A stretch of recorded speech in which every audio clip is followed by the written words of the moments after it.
And hello and welcome back to Mr. Gorist Math. Today we're taking a look at definite integration. So we've already taken a look at integration from an algebraic perspective and reversing derivatives to find their primitives. With definite integration, we're going to really kind of anchor it down to the graph and talk about the geometric representation that definite integration has. So we've got a function here, f of x, and I've got a quick sketch of the function, though it's not necessarily proportional on the y scale or the x scale, but it's ballpark close. I think the y-intercept here is a little bit lower. It should probably be 15, but I'm just trying to have my scale match my particular diagram, or the diagram fit on the board rather. So we're looking at this function f of x, and we can ask ourselves some information about it algebraically. So we can ask ourselves to do some integration. So we can say, let's find the integral of this, f of x, with respect to x, from some values. So let's go from, let's say, 0 to 3. Now, if I'm going from 0 to 3 here, what this means is I'm looking for the geometric area underneath this curve from 0 all the way up to wherever 3 is. Now, if you want, you can go ahead and factor this. You can factor it by grouping, or you can factor it by synthetic division, and you can find out that it does have factors that lead to a x-intercept at 3, an x-intercept at 5, and another x-intercept at -1. And so we can go ahead and find this particular area. Although I would be a little bit wondering why I didn't go the entire way to that first 0. So I'm going to change my boundary at the bottom. And these boundaries have a special name. They're known as the limits of integration. And so the lower limit here is this number. So if I change this to -1, I'm going to start my integration all the way over here at -1. And if I integrate up to 3, then that means I'm going to look underneath f of x all the way from 1 to 3, and the number that I calculate is going to represent the area underneath this particular curve. So whatever that area works out to be, I'm about to calculate it. Now, how we do it is fairly simple. The first thing we do is we substitute in our function. So our function is x cubed minus 7x squared plus 7x plus 15, and we'll keep our dx in our bracket because these are our bounds for our integration. I'm hoping I'm still on the page. I'm just going to check to see if my video still has recording. Perfect. I thought I had gone off the side of the board. So in this next step, now we're going to integrate. But we're going to do something kind of funny. We're going to forget the coefficient of integration. So we're just going to integrate x cubed. That'll be x to the power 4 over 4. And 7x squared, that'll be -7x to the power 3 over 3. And 7x, that'll be positive 7x squared over 2, and 15 will be positive 15x. Normally, we would have this plus c. But because we're actually taking a definite integral, we are going to anchor ourselves to the graph using these upper and lower limits of integration. So what's going to end up happening is we're going to take these two values, these integrals, and we're going to evaluate them from -1 to 3. So this line, remember from Leibniz notation, talks about evaluating. So we're going to go through this expression once with 3 as our value of x, and then again with -1 as our value of x. Just thinking about what's going to happen to this c, we're going to have just this c the first time we go through, and we'll have this c again the second time we go through. Now, the difference is, when we go through the second time, we subtract them. So our first time we'll go through this expression with 3, and then we'll subtract the second time we go through this expression with -1. That means we're going to end up with c minus c, so they're going to cancel. So we actually tend to not show our constant of integration when we're doing definite integrals. So that's a good key for definite integration. No c required, because they're going to cancel out anyways. So now we have to go through and evaluate this. So x to the power 4 is going to be 3 to the power 4, which is 81 over 4.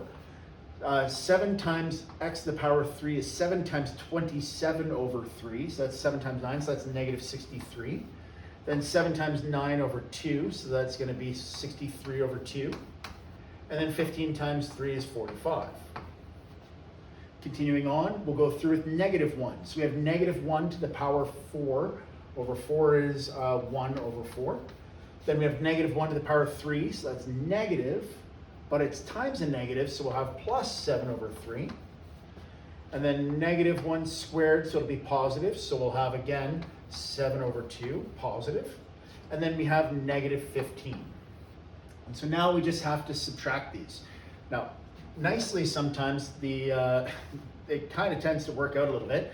You can see 63 and 7 here are going to be subtracted, and they have the same denominator. So we have 56 remaining from there. So dividing that by 2 gives me 28. So I have plus 28. I have 45 minus negative 15, so that's positive 60.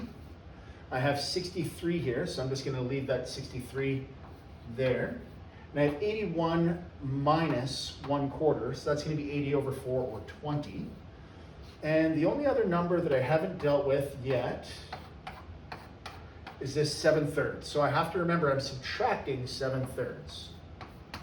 All right, now 63 minus 60 is negative 3. So 48 minus 3 is 45. And 45 minus 7/3 is like 45 minus 7/3. Well, that's 45 minus 2 1/3. So that's 43 minus 1/3. So that whole thing is going to work out to be 42 2/3. Or like 42.66666.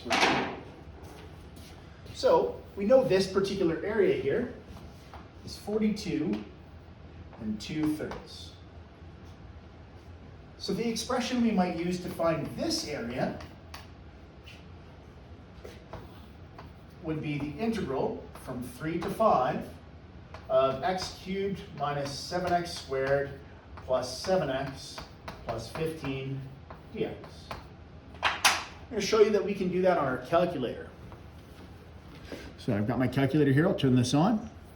And I've already typed in my function as my value of y1. So I've got y1 typed in there. I'm going to go to second function mode. So that I get back to the regular screen, I'm going to press math. Now option 9 is finite integral or function integration. And you can see I have this expression that looks exactly like this expression. So I'm going to take my 3 and I'm going to put it in my bottom or lower limit of integration.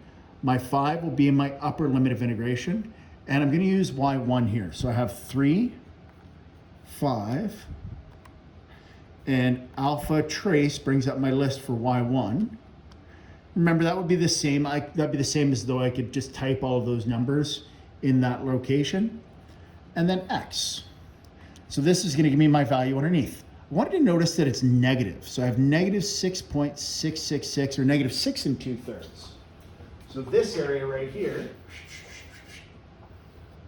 is negative 6 2/3.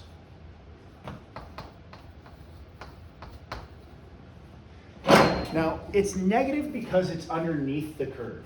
Areas underneath the x-axis. Areas above the x-axis are determined as positive areas, whilst areas below the x-axis are determined as negative areas. So the question then becomes, what do you think we would get if we evaluated the integral of these two regions combined?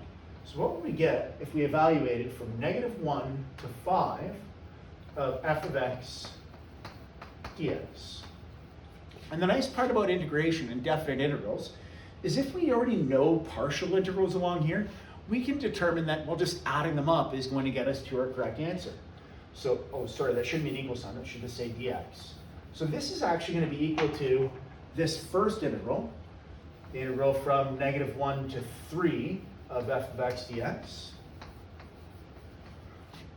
plus the second integral, the integral from 3 to 5 of f of x dx.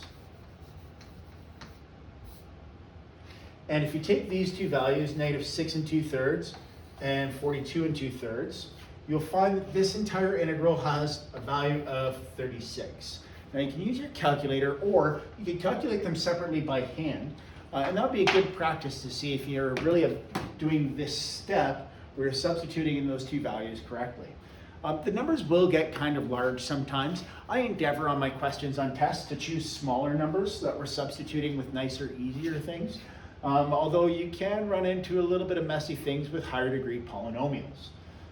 So this has been a little lesson on definite integrals, what the notation means, what it looks like on a curve, and some of the cool combinations you can do with it. Also, you should know the limits of integration don't have to be done forward to backwards. They don't have to be left to right. I could also do the limit of integration from 3 to -1 of f of x dx. This is kind of a unique fun situation. So if we took 3, -1 to 3 and got 42 2/3, if we take 3 to -1, we actually get -42 2/3. It just changes the signs, and that's because, of course, it just changes the order in which you substitute here, which changes then the magnitude and sign of your result. So, sorry, not the magnitude, just the sign of your result. So, I hope that that clears up some of the issues with definite integrals. You're welcome to do that portion in the text now.